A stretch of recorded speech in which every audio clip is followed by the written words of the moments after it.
They say money can't buy happiness, but the lack of it can certainly reveal a monster. Liam thought he had played the perfect game.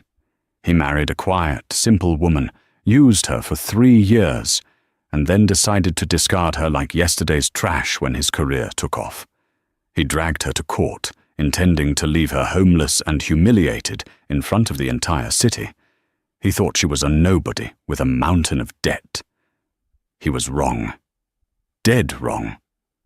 When the courtroom doors swung open, Liam didn't just lose his lawsuit, he lost his reality. This is the story of how a billionaire heiress in disguise taught her arrogant husband a brutal lesson in humility. The morning of the hearing, the rain battered the windows of the penthouse apartment in downtown Seattle. Inside, the silence was louder than the storm. Sarah sat at the edge of the bed, her hands folded in her lap. She looked at the suitcase by the door, a battered, beige carry-on that she had brought with her into this marriage 3 years ago. It was the only thing she was taking out of it. "Are you still moping?" The voice cut through the air like a serrated knife. Liam stood in the doorway, adjusting the cufflinks on his bespoke Italian suit. He looked every inch the rising corporate shark he was, tall, impeccably groomed, with a jawline that could cut glass and eyes that held zero warmth. "I'm just waiting, Liam," Sarah said softly. Her voice was steady, though her heart was hammering a frantic rhythm against her ribs. Liam scoffed, walking over to the mirror to inspect his tie. "Waiting for what? A miracle? I told you, Sarah, the settlement offer is final. You take the $10,000, sign the NDA, and you disappear. If you fight me today, if you try to make a scene in front of the judge, I will make sure you owe me money by the time we leave that courtroom." He turned to look at her, a sneer curling his lip. "Look at you. You're pathetic. I don't know how I tolerated it for 3 years. The drab clothes, the silence, the lack of ambition." Sarah stood up slowly. She was wearing a simple grey dress, off the rack, something she had bought at a thrift store. "I gave you a home, Liam. I supported you when you were an intern making copies. I paid the bills when you were studying for your MBA. And now I'm a VP at Sterling & Co., Liam interrupted, checking his Rolex. "I've outgrown you, Sarah. It's natural selection. You're a Honda Civic. I'm a Ferrari. You don't park a Civic in a Ferrari garage." He grabbed his briefcase. "My lawyer, Marcus Thorne, will meet us there. Don't be late. And for God's sake, try to brush your hair. You look like a maid." With that, he walked out. The heavy oak door slammed shut, vibrating the walls. Sarah stood there for a long moment. She walked over to the window and looked down at the grey city streets. A black sedan was waiting for Liam. She watched him get in. She reached into her pocket and pulled out a phone. It wasn't the cracked iPhone 8 Liam allowed her to have. It was a sleek, encrypted device made of titanium. She dialed a number. "Yes, Miss Vance," a deep voice answered on the first ring. "It's today, Arthur," Sarah said, her voice changing. The timidity evaporated, replaced by a cold, steely authority. "Is my father in the city?" "Mr. Vance's jet landed at King County International 20 minutes ago. He is displeased with the situation." "Good," Sarah said. "Tell him to wait for my signal. I want Liam to say everything he has to say on the record before we end this." "Understood, Miss Vance. The security team is already at the courthouse." Sarah hung up. She looked at her reflection in the mirror. Liam saw a mouse. He had no idea he had been sleeping next to a lioness. She picked up her battered suitcase, not because she needed it, but because it was part of the costume. It was time to go to court. The Superior Court of Washington was a daunting building, a monolith of stone and glass designed to intimidate. The lobby was crowded with lawyers, clerks, and miserable couples waiting for their lives to be dissected. Sarah walked in alone. She kept her head down, clutching her purse. Near the elevators, she saw them. Liam was standing there, laughing. But he wasn't alone. Clinging to his arm, wearing a dress that cost more than Sarah's entire wardrobe, was Jessica. Jessica was Liam's assistant. She was 22, blonde, and vicious. She was the reason for the late nights at the office. She was the reason Liam had started hiding his phone. Sarah stopped. She knew Jessica would be there. Liam had no shame, but seeing them together in public, before the divorce was even finalized, was a fresh sting. "Oh, look, Liam!" Jessica's high-pitched voice echoed through the lobby. "Here comes the charity case." Liam turned, his smile fading into a look of annoyance. "Sarah, you actually showed up." "I was summoned, Liam," Sarah said quietly. Jessica stepped forward, looking Sarah up and down with exaggerated pity. "Honey, do you really think you have a chance? Liam has Marcus Thorne representing him. Do you even have a lawyer? Or did you just bring a library card?" "I'm representing myself," Sarah said. Liam threw his head back and laughed. It was a cruel, barking sound that drew stares from nearby strangers. "You? Representing yourself? Sarah, you couldn't negotiate a discount at a grocery store. You're going to get slaughtered." "It's a simple hearing, Liam," Sarah replied, keeping her face neutral. "It's a slaughter," Liam corrected. "Marcus is going to tear you apart. He's going to expose every flaw, every inadequacy. He's going to prove that you were a leech on my success." He stepped closer, lowering his voice to a menacing whisper. "I'm doing you a favor, Sarah. Take the settlement. Go back to whatever trailer park you crawled out of. Don't make me embarrass you." "I think we define embarrassment differently," Sarah said.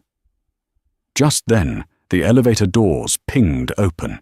A man stepped out who sucked the air out of the room. He was short, bald, and wore a suit that screamed power. It was Marcus Thorne, the most feared divorce attorney in the state. He didn't lose. He destroyed. "Liam!" Thorne barked, not even looking at Sarah. "Judge Harrison is presiding. He's in a bad mood. Let's make this quick. Is this the wife?" Thorne turned his cold eyes on Sarah. He looked at her like she was a stain on the carpet. "Mrs. Sterling, I advise you to surrender all claims to the marital assets immediately. If you waste my time inside that courtroom, I will petition for you to cover my legal fees, and I charge $1,200 an hour." Sarah met his gaze. For a split second, Thorne frowned. There was something in her eyes, a lack of fear, that he wasn't used to seeing in discarded wives, but he dismissed it as stupidity. "I'm ready when you are, Mr. Thorne," Sarah said. "Cute," Jessica giggled, checking her nails. "She thinks she's people." "Let's go," Liam said, checking his watch again. "I have a reservation at Le Bernardin at 1. I want this over by noon." They walked toward the courtroom doors. Department 12. Sarah trailed behind them. She watched Jessica whisper something in Liam's ear, making him smirk. She watched Thorne check his files, confident in an easy victory. They had no idea that the building was already surrounded. They had no idea that the judge in a bad mood was the least of their problems. As Sarah reached for the door handle, her phone buzzed one last time, a text message from a blocked number. "The Eagle has landed. We are in the building." Sarah took a deep breath, smoothed her cheap grey dress, and pushed the doors open. The courtroom smelled of floor wax and old wood. It was colder inside than out in the hallway. Sarah took her seat at the defendant's table. It looked empty. Just her, a notepad and a pencil. On the other side, the plaintiff's table was crowded. Liam sat in the center, flanked by Marcus Thorne and 2 junior associates. Piles of documents were stacked high. Bank statements, credit card bills, projected earnings. It was a wall of paper designed to intimidate. Jessica sat in the front row of the gallery, right behind Liam, smacking gum and scrolling on her phone. "All rise," the bailiff announced. Judge Harrison entered. He was an older man with thick glasses and a reputation for hating time wasters. He sat down, adjusted his robe, and looked at the docket. "Sterling versus Sterling," the judge grumbled. "Petition for dissolution of marriage. I see the petitioner is represented by Mr. Thorne, and the respondent, Miss Sterling. You are pro se." "Yes, Your Honor." Sarah stood up. "I will be representing myself." Thorne stood up, buttoning his jacket. "Your Honor, we intend to keep this brief. My client, Mr. Liam Sterling, is a high net worth individual.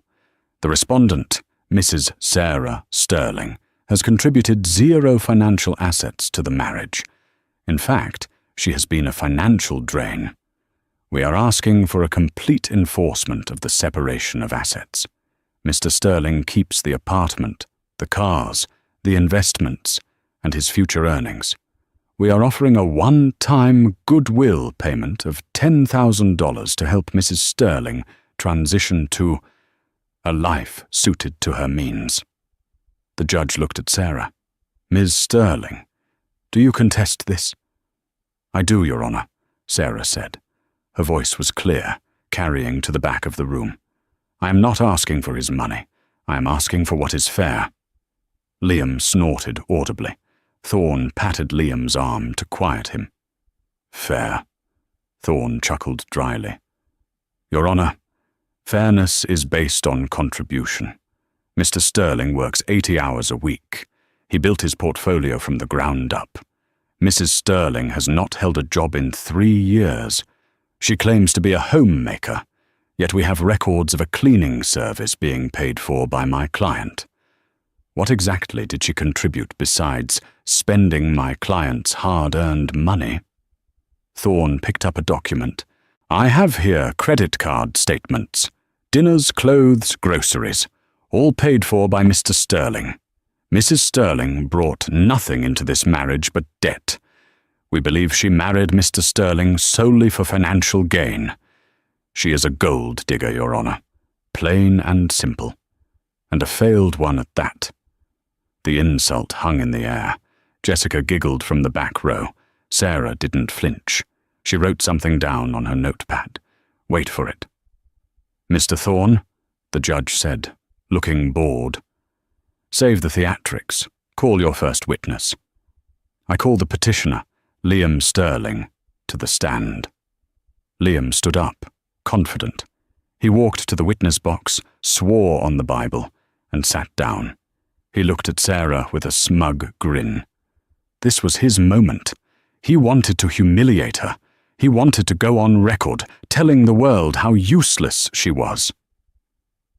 "Mr. Sterling," Thorne began, pacing in front of the stand, "describe the dynamic of your marriage."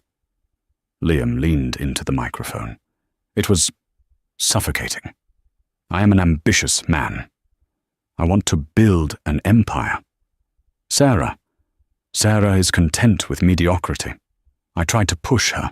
I tried to help her improve herself, but she just wanted to sit at home and live off my success." "Did she support your career?" "Support?" Liam laughed. "She embarrassed me. I couldn't bring her to corporate events. She doesn't know how to dress. She doesn't know how to speak to important people. I lost a potential client once because she wore a polyester dress to a gala. It was humiliating. I realized then that she was an anchor around my neck." Sarah watched him. She remembered that gala. She had worn that dress because Liam had cancelled her credit card that week, claiming money was tight while he bought a diamond bracelet for Jessica. "And what about the infidelity accusations?" Thorne asked, lobbing a softball. "Baseless," Liam lied smoothly. "Sarah is paranoid. She's jealous of my female colleagues because they are successful and beautiful. And she is... well, look at her." He gestured to Sarah at the empty table. "I have never cheated.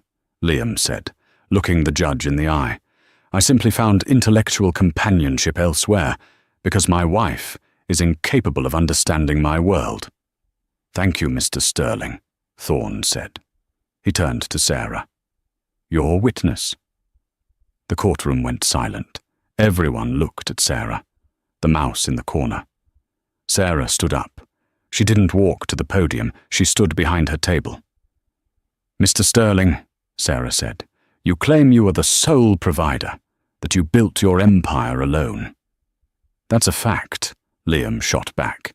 "And you claim I embarrassed you because I don't know how to speak to important people?" "You don't even know which fork to use, Sarah," Liam sneered. "Is it true, Liam, that in 2023 your company, Sterling & Co., was facing bankruptcy?" Thorne jumped up. "Objection? Relevance?" "It goes to financial contribution, Your Honor," Sarah said calmly. "Overruled," the judge said. "Answer the question." Liam looked annoyed. "We had a cash flow issue. Every business does." "And who fixed that cash flow issue, Liam?" Sarah asked. "Who secured the bridge loan from the Cayman Islands Trust that saved your job?" Liam froze. He blinked. I did. I secured that loan." "Did you?" Sarah tilted her head. "Or did the loan appear in your account the day after I made a phone call?" Liam laughed nervously. "You? Make a phone call? To who? The grocery store? You don't know anyone in the Caymans." "I have one more question," Sarah said. She looked at her watch. It was 11:20 a.m. exactly. "You said I don't know how to speak to important people. Do you consider Alexander Vance an important person?" The room went deadly silent. Even the judge looked up. Alexander Vance was one of the richest men in the world. He owned Vance Global, shipping, tech, oil. He was American royalty. "Alexander Vance?" Liam frowned. "Of course he's important. He's a legend. What does he have to do with you? Answer the question, Liam. If Alexander Vance walked through that door right now, would you tell him his daughter is a gold digger?" "What kind of hypothetical nonsense is this?" Liam spat. "If Alexander Vance walked in here, I'd shake his hand, but he's not walking in here, and he certainly doesn't care about a nobody like you." Sarah smiled. It was the first time she had smiled all day. It was a terrifying smile. "No, Liam," she said softly. "I don't think you will shake his hand." Sarah turned to the back of the courtroom. She looked at the heavy double doors. "You can come in now, Daddy." The heavy mahogany doors of Department 12 didn't just open. They were pushed aside by two men in dark suits who moved with the synchronized precision of Secret Service agents. They stepped in, scanning the room, their earpieces coiling down their necks. Then he walked in. Alexander Vance. In the business world, Vance was a myth. He was the man who bought entire countries' debt. He was the man whose whisper could crash the stock market. Seeing him in a drab county courthouse was like seeing a great white shark in a goldfish bowl. He wore a navy three-piece suit that cost more than Liam's car. He walked with a cane, not out of frailty, but as an accessory of command. The tapping of the cane against the linoleum floor echoed like gunshots in the silent room. Click, click, click. Liam's jaw actually dropped. His mouth hung open. Beside him, Marcus Thorne, the shark lawyer, looked as if he had swallowed a lemon. Thorne knew exactly who this was. He turned pale, his arrogant posture collapsing instantly. "What is the meaning of this?" Judge Harrison asked, though his voice lacked its usual bite. He squinted over his glasses. "This is a closed hearing." Alexander Vance stopped at the railing. He didn't look at Liam. He didn't look at Thorne. He looked solely at the judge. "Apologies, Your Honor," Vance said. His voice was a deep baritone, smooth as aged whiskey.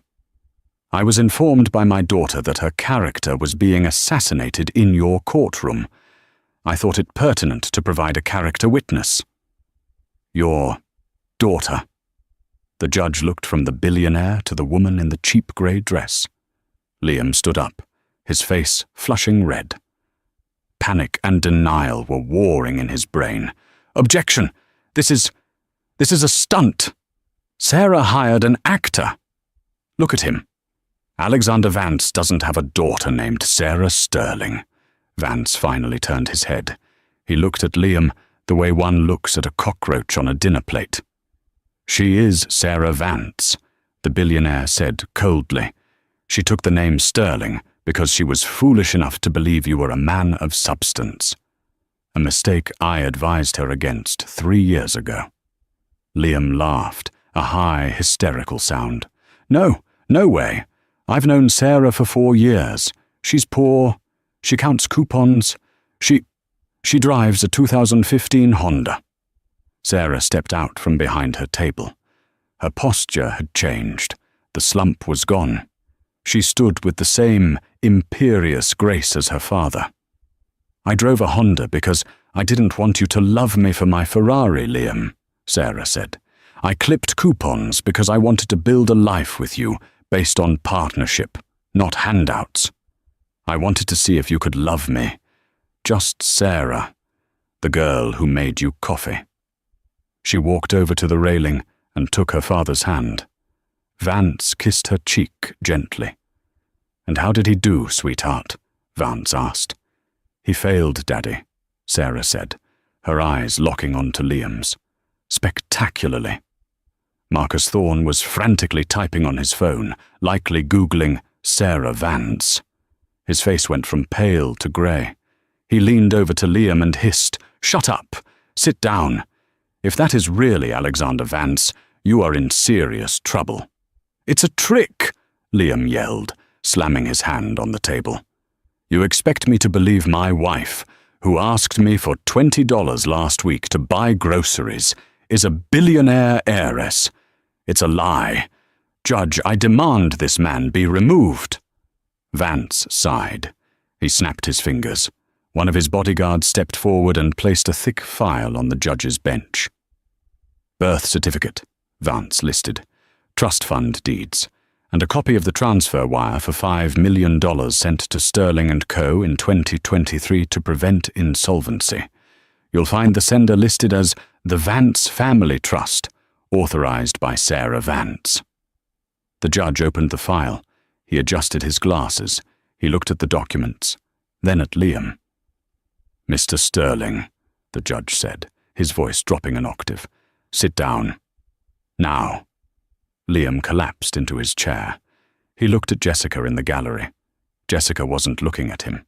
She was staring at Alexander Vance with wide, hungry eyes, realizing she had bet on the wrong horse. The dynamic in the room had shifted violently.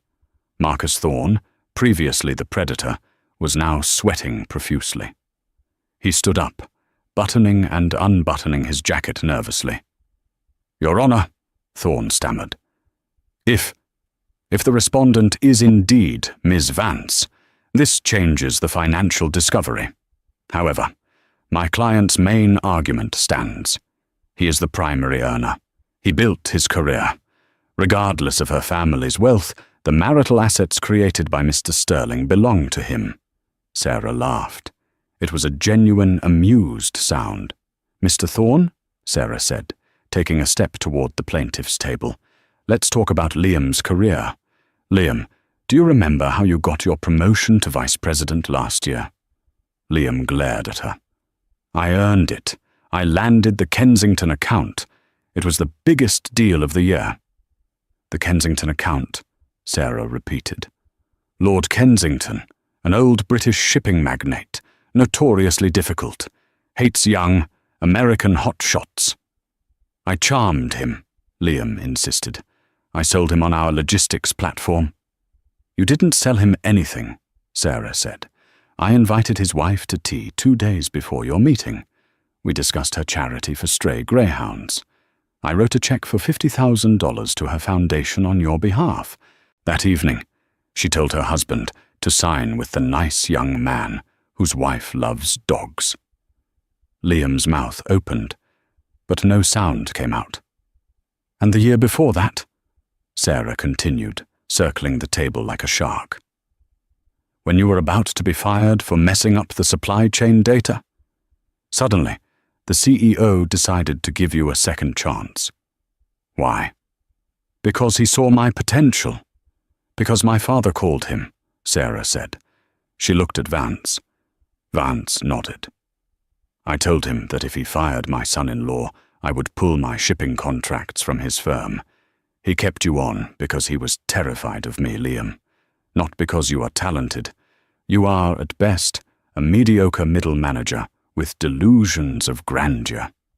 Lies! Liam screamed. He stood up, knocking his chair over. I am a self-made man. I built this. You built nothing, Sarah shouted back, her voice finally rising, cracking with the pain she had held in for months. You stand on a pedestal I built for you, and you look down on me. I cooked your meals. I ironed your shirts. I listened to your speeches.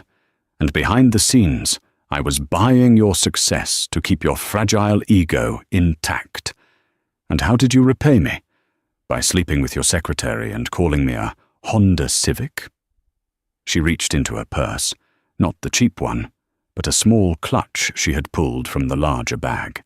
She tossed a stack of photos onto Liam's table. Exhibit B, Sarah said coldly. You and Jessica in Cabo. You and Jessica at the Ritz. You and Jessica buying jewelry with the company credit card. Thorne picked up the photos. He closed his eyes. You used the company card for the mistress? He whispered to Liam. Are you an idiot? It's a business expense, Liam sputtered. No, Liam, Sarah said. It's embezzlement.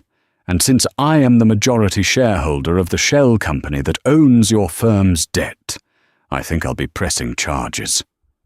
The blood drained from Liam's face so fast he looked like a ghost. What? Sterling & Co. is owned by a holding group, Sarah explained, her voice dropping to a terrifying whisper. Orion Holdings. Who do you think owns Orion, Liam? No, Liam whispered. I bought your company's debt 6 months ago when I found out about Jessica, Sarah said. I wanted to see how far you would go. I own your job. I own your office. I own the chair you sit in. She turned to the judge. Your Honor, I am countersuing, not for alimony. I don't need his money. I am suing for fraud, misuse of company funds, and emotional distress. And I want full enforcement of the prenuptial agreement. We never signed a prenup, Liam yelled. That's why I'm taking half. Sarah smiled. She looked at her father. Alexander Vance reached into his jacket pocket and pulled out a single, folded piece of paper. You didn't sign a prenup with Sarah Sterling, Vance said. But 3 years ago, when you applied for a loan to buy your first apartment, the one you couldn't afford, you signed a mountain of paperwork at the bank. You didn't read it, did you, Liam? You were too busy staring at the teller. Vance slid the paper across the table. Buried in the loan guarantee, which I backed, was a clause. In the event of a divorce from the beneficiary's daughter, all assets acquired during the marriage revert to the guarantor. Liam grabbed the paper. His hands were shaking so hard he ripped the corner. He scanned the fine print. Clause 14b, Infidelity Clause. In the event of proven adultery, forfeiture of all assets, repayment of all subsidies.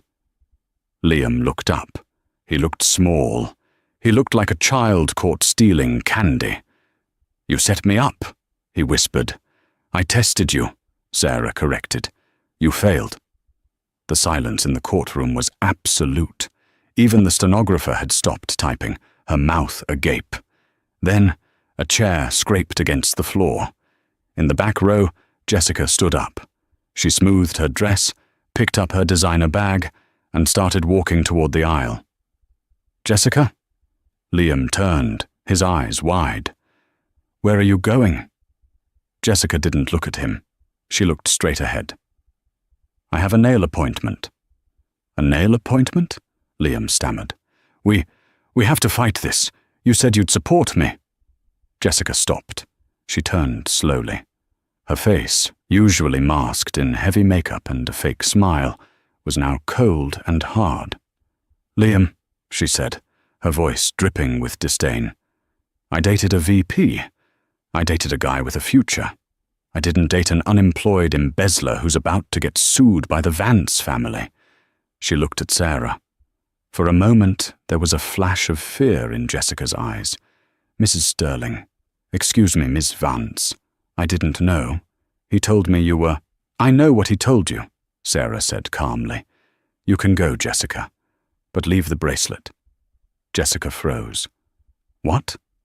"The diamond tennis bracelet," Sarah said. "He bought it with the company card, my company's card. That's stolen property. Hand it over, or the marshals can arrest you for possession of stolen goods right now." Jessica looked at the two large bodyguards standing by the door. She looked at the judge, who was nodding in agreement. With a tremble of fury, Jessica unclasped the bracelet and threw it on the floor. "He's bad in bed anyway," Jessica spat. Then she turned and stormed out of the courtroom, the click of her heels fading into the hallway. Liam stood alone. His lawyer, Marcus Thorne, was slowly packing his briefcase. "Marcus?" Liam asked. "What do we do? What's the rebuttal?" Thorne snapped his briefcase shut. "There is no rebuttal, Liam. You're done. And frankly, I'm withdrawing as your counsel." "You can't withdraw. I paid you a retainer." "My retainer doesn't cover fighting Alexander Vance," Thorne said. "And it certainly doesn't cover defending a client who lied to me about his finances, his wife, and his criminal liability regarding company credit cards. I'm out. Good luck representing yourself." Thorne walked past Liam, nodded respectfully to Vance, and exited. Liam was now truly alone. He looked at the judge. He looked at Sarah. "Sarah," he said, his voice cracking. He tried to summon the charm that had worked on her 3 years ago. He stepped around the table, holding his hands out. "Sarah, baby, look at this. It's gotten out of hand. We're losing our heads."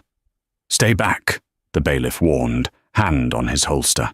"Sarah, please," Liam pleaded. Tears, real or fake, it was hard to tell, welling in his eyes. "I love you. You know I do." Jessica meant nothing. It was just stress. "You know how hard I work. I did it for us. I wanted to be worthy of you." Sarah watched him beg. She remembered the nights she cried herself to sleep while he was working late. She remembered the way he made her feel small, stupid, and ugly. "You wanted to be worthy of a Ferrari," Sarah said softly. "But you're not even a driver, Liam. You're just a passenger." She turned to the judge. "Your Honor, I have one final request." "Name it, Ms. Vance," the judge said. "I want him to read the text message he sent me this morning, out loud, for the record." Liam froze. "Read it, Mr. Sterling," the judge ordered. Liam pulled out his phone with trembling fingers. He scrolled up. He swallowed hard. "Read it," Sarah commanded. "It says—" Liam's voice shook. "You are a pathetic waste of space. Do everyone a favor and disappear after court. Nobody wants you." Sarah nodded. She took a deep breath, feeling the weight of 3 years lift off her shoulders. "You were right about one thing, Liam," she said. "The Sarah Sterling you knew, she did disappear. She's gone." She turned to her father. "I'm ready to go, Daddy." "Wait!" Liam shouted as they turned to leave. "What about me? What happens to me?" Alexander Vance stopped. He turned one last time. He didn't smile. He didn't frown. He looked at Liam with the indifference of a mountain looking at a pebble. "I believe," Vance said, "that is a question for the district attorney. My lawyers handed over the embezzlement evidence to the police 10 minutes ago. They are waiting for you in the lobby." The walk from Department 12 to the lobby of the Superior Court was the longest walk of Liam Sterling's life. He was no longer strutting. He was stumbling, his legs feeling like they were made of lead. He pushed through the main doors, hoping to slip away into a cab, maybe get to the airport before his accounts were frozen. He still had a few thousand in a private stash, he reasoned. He could go to Mexico. He could start over. He was Liam Sterling. He was a survivor. But as the glass doors slid open, a wall of white light blinded him. Flashbulbs, hundreds of them. "Mr. Sterling, is it true you embezzled $2 million? Liam, look this way. How does it feel to divorce Alexander Vance's daughter? Did you really make your wife use a coupon while you bought your mistress a Cartier bracelet?" The news had leaked. In the age of social media, the story of the undercover heiress had gone viral before the gavel had even hit the sound block. The lobby was swarming with reporters, paparazzi, and curious onlookers holding up smartphones. Liam shielded his eyes. "No comment. Get out of my way," he shouted, trying to push through the throng. "Mr. Liam Sterling?" A stern voice cut through the chaos. Two uniformed officers and a detective in a cheap suit stepped in front of him, blocking his path to the street. "I'm busy," Liam snapped, trying to channel his old authority. "I have a meeting." "You have a meeting with the booking officer," the detective said, pulling a pair of steel handcuffs from his belt. "Liam Sterling, you are under arrest for grand larceny, wire fraud, and corporate embezzlement. Turn around and place your hands behind your back." The crowd gasped. The cameras clicked furiously, capturing every frame of Liam's destruction. "You can't do this!" Liam struggled as the metal cuffs bit into his wrists. "Do you know who I am? I'm a vice president." "You're a suspect," the detective corrected, spinning him around. "And you have the right to remain silent. I suggest you use it." As they marched him toward the waiting squad car, Liam looked back. Through the glass doors of the courthouse, he saw Sarah. She was standing on the mezzanine level, flanked by her father and his security team. She wasn't smiling. She wasn't jeering. She was simply watching him with a look of profound pity. She looked like a queen watching a jester being dragged to the dungeon. The officer shoved Liam's head down to protect it, as he was stuffed into the back of the cruiser. The door slammed shut, sealing him inside a cage of hard plastic and stale air. The fallout was nuclear.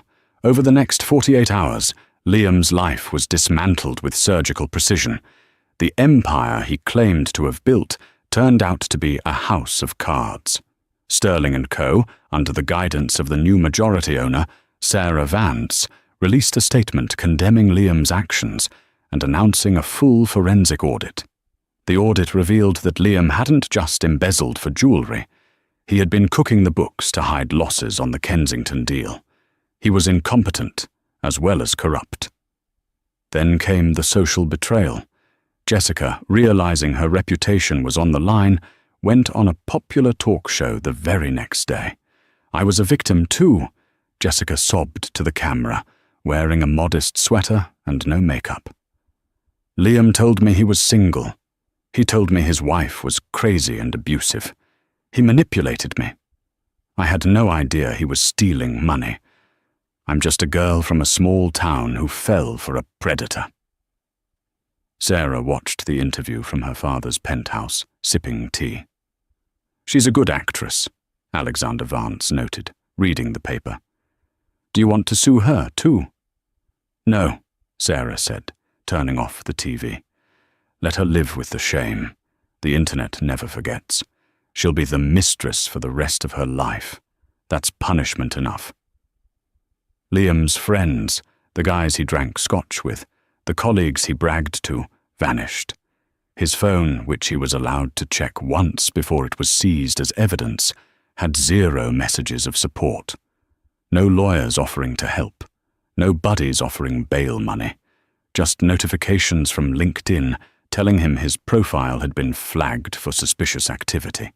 He was denied bail due to being a flight risk, a tip provided by Marcus Thorne, who was eager to distance himself from the wreckage. Liam was transferred to the King County Jail to await trial. He spent his first night not in a penthouse with Egyptian cotton sheets, but on a thin mattress that smelled of bleach and despair.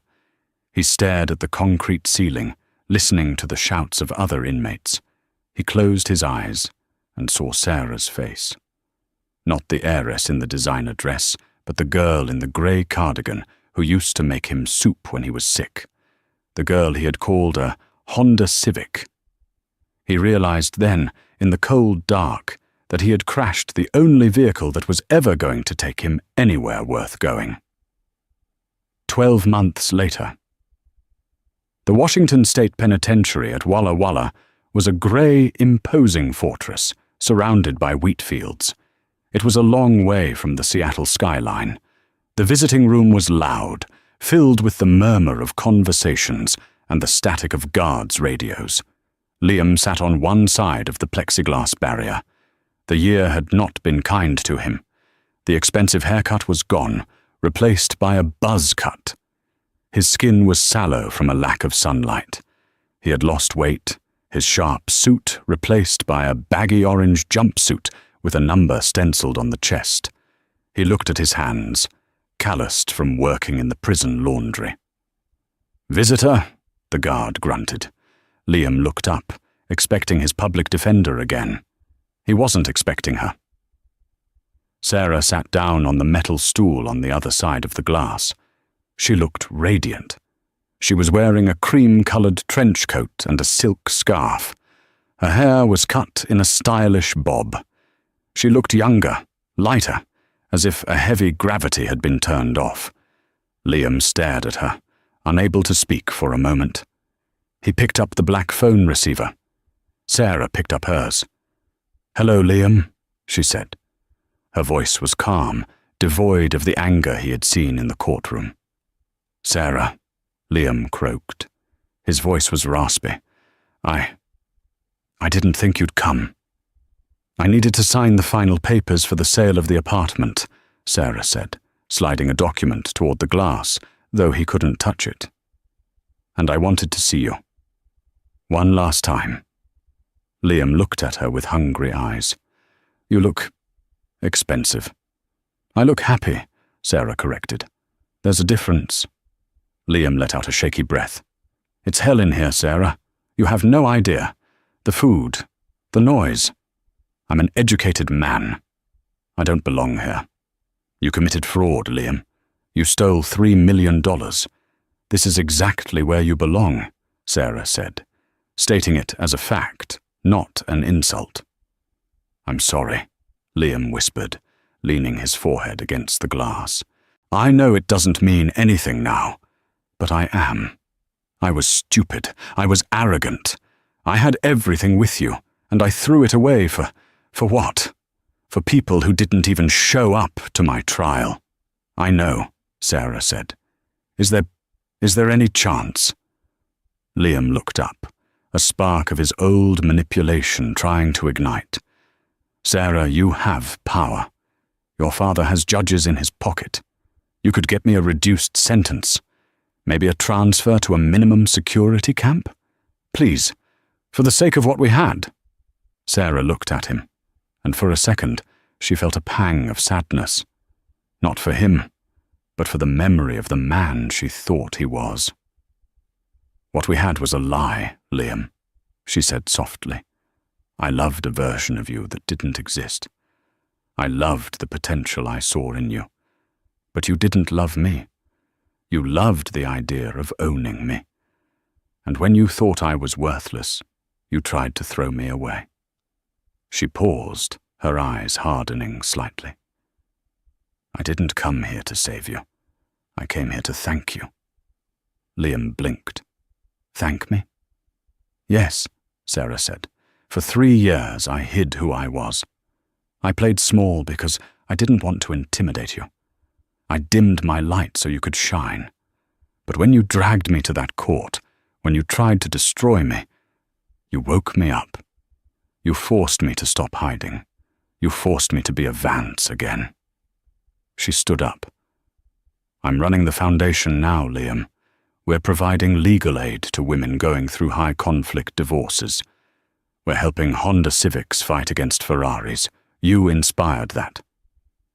Liam sat there, stunned. The irony tasted like ash in his mouth.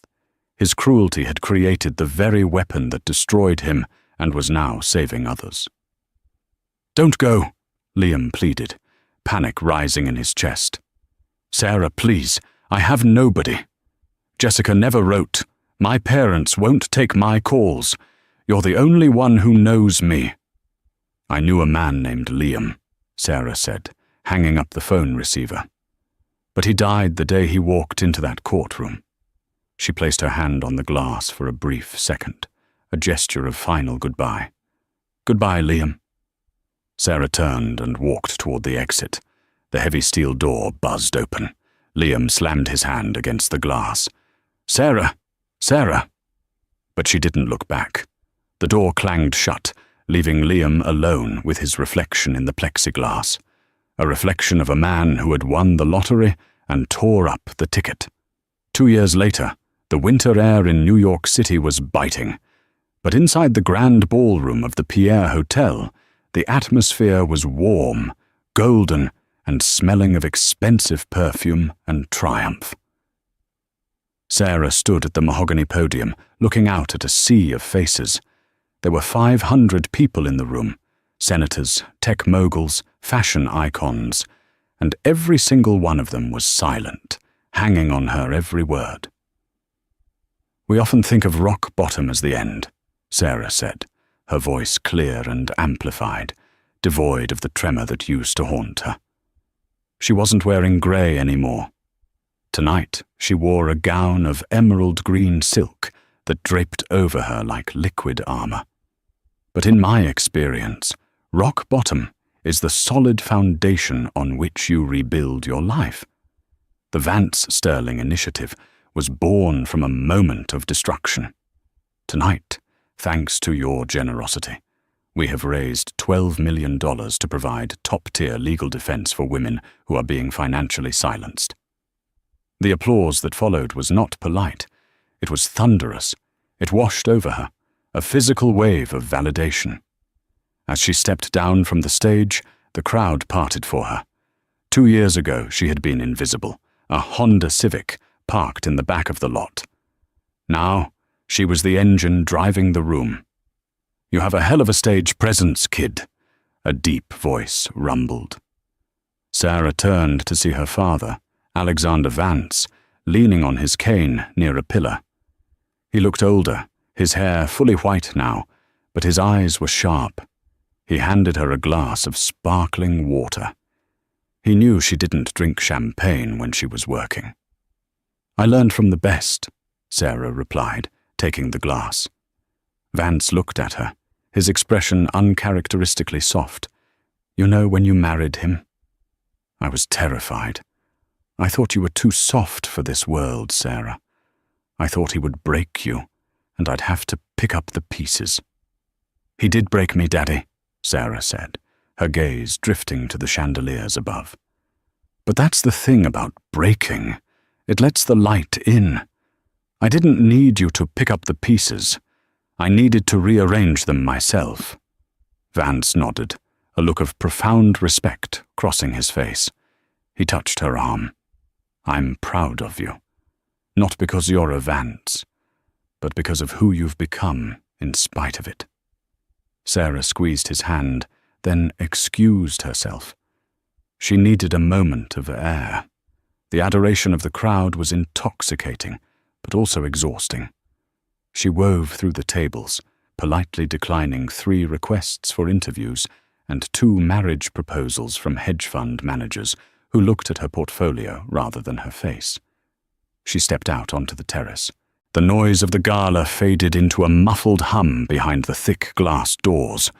The New York skyline sprawled out before her, a grid of electricity and ambition. She gripped the cold stone railing. She thought about Liam. It was strange. For the first year, thinking of him brought rage. Now, it brought nothing. He was a ghost a faded memory of a bad dream. She had heard rumors. He was working in a warehouse in Ohio, or maybe a call center in Nevada. It didn't matter. He was the past. The structural integrity of this balcony is sound, I promise. You don't need to grip it that hard. Sarah turned. Ethan Caldwell was leaning against the doorframe, a half smile playing on his lips. Ethan was different from the men Sarah used to know. He wasn't a shark like Liam, and he wasn't a titan like her father. He was an architect, a creator. He had broad shoulders, messy dark hair that defied his tuxedo, and hands that were rough from working with stone and steel. He had designed the new shelter for her foundation, and in the 6 months they had worked together, he had never once asked about her trust fund. "I'm not worried about it falling," Sarah said, relaxing her grip. "I was just thinking about how much things change. 3 years ago, I was afraid to order dinner in a restaurant because I was worried I'd say the wrong thing." Ethan walked over and stood beside her. He didn't crowd her. He just shared the silence. "And now?" "Now," Sarah laughed softly. "I just gave a speech to the governor, and I'm pretty sure I intimidated him." "You definitely intimidated him," Ethan chuckled. "I saw him check his tie 3 times while you were talking." He turned to face her, his expression turning serious. The city lights reflected in his dark eyes. "You know, Sarah, I see a lot of buildings. I see facades that look strong but crumble under pressure. And I see structures that look simple but can withstand an earthquake." He reached out, his fingers brushing the back of her hand. It was a tentative, respectful gesture. "You are the strongest structure I've ever met," Ethan said softly. "You built a cathedral out of rubble." Sarah felt a warmth that spread through her chest that had nothing to do with the heaters on the terrace. With Liam, every compliment had a price tag. Every affection was a transaction. With Ethan, it felt like gravity. Simple. Undeniable. "I'm still under construction," Sarah whispered, looking down at his hand covering hers. "Aren't we all?" Ethan smiled. "I'm good with blueprints, if you ever need a partner on the project." Sarah looked up at him. She looked at the ring finger of her left hand. It was bare, no longer marked by the heavy diamond Liam had used to brand her, nor the cheap band she had worn to appease him. It was just her hand, capable, strong, open. She turned her hand over and interlaced her fingers with Ethan's. His grip was firm, warm, and real. "I think," Sarah said, her voice steady and sure, "I'd like that very much." A gust of wind blew across the terrace, ruffling her hair. Years ago, she would have run inside to fix it, terrified of looking imperfect. Now, she just tilted her head back and let the wind hit her face. She wasn't hiding from the elements anymore. She had weathered the hurricane of betrayal, the flood of public scrutiny, and the drought of loneliness. She looked at the city, then back at the man standing beside her, who saw her, really saw her. Sarah Vance smiled. It wasn't the shy smile of a victim or the cold smile of a revenger. It was the smile of a woman who had walked through hell and came out holding the torch. "Ready to go back in?" Ethan asked. Sarah nodded, smoothing her emerald dress. "Ready." She turned back toward the golden light of the ballroom. The doors opened and the music swelled. Sarah Vance didn't just walk back into the party. She made an entrance. And this time, she knew exactly who she was. Liam Sterling spent 5 years in prison. When he was released, he was a felon with no prospects. He currently works as a shift manager at a logistics warehouse, the same kind of warehouse he used to look down on from his glass office. He lives in a small studio apartment and drives a used car. He learned the hard way that when you marry a woman for her silence, you should be terrified of the day she finds her voice. Sarah never spoke to him again, but her success was the loudest message she could have ever sent. Money can hide a lot of things, but it cannot hide character. Liam thought he was the main character of the story, but he forgot the golden rule. Be careful who you step on while you're climbing the ladder, because you'll meet them on the way down. And sometimes the person you are stepping on is the one holding the ladder. Wow. That was intense. It's crazy how arrogance can blind people to what's right in front of them. Liam had a loyal, loving wife and a lottery ticket to a good life, and he threw it all away because he wanted to look cool in front of a 22-year-old assistant. What do you think? Did Liam deserve a harsher punishment, or is living with the regret enough? And what would you have done if you were in Sarah's shoes? Would you have revealed your identity sooner or waited for the perfect moment in court? Let me know your thoughts in the comments below. If you enjoyed this story of karma and justice, please smash that like button. It really helps the channel. And don't forget to subscribe and hit the notification bell so you never miss a story. We have a crazy one coming up next week about a man who faked his own death to escape debt, only to run into his wife on vacation. You don't want to miss it. Thanks for watching, and remember, the truth always comes out in the wash. See you next time.